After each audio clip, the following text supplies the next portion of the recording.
So my topic today was protecting your network from social media applications. And the message that I was trying to get across was a very simple one.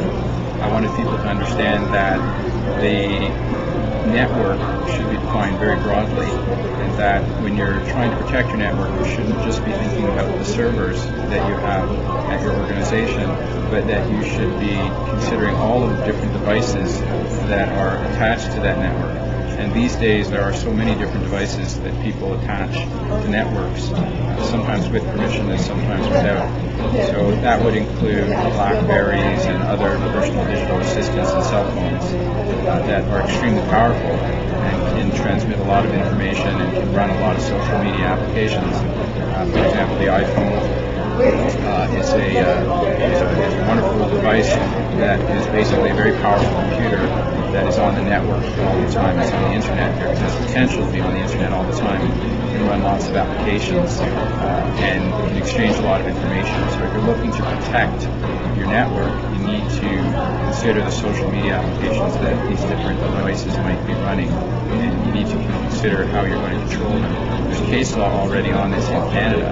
It's the CIBC and Genuity case, and in that case, the BlackBerries were being used by the traders to exchange information about some of the accounts, and that information became very important evidence in the case.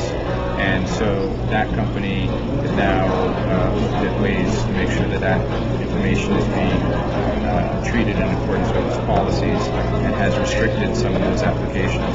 So that was one point. The other point that I really wanted to get across was that this whole idea of Web 2.0 that people are talking a lot about is not just a series of social applications. It's not just software.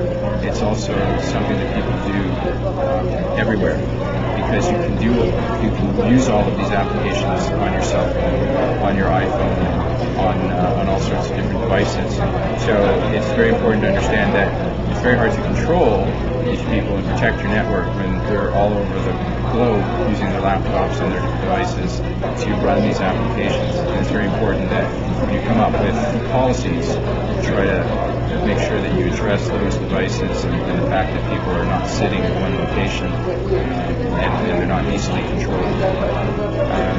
And I guess lastly, what I tried to talk a little bit about was the importance of making sure that in your organization, the different branches of the organization are talking to each other about these issues. So I'm a very strong proponent of having your information technology group talk with your privacy group, and having both of those groups talk with your record retention group.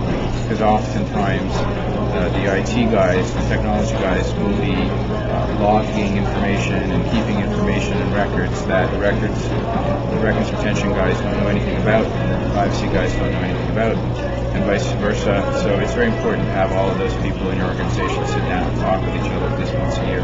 And if you do those things, then your company or your organization can do a much better job of protecting your network from social media applications.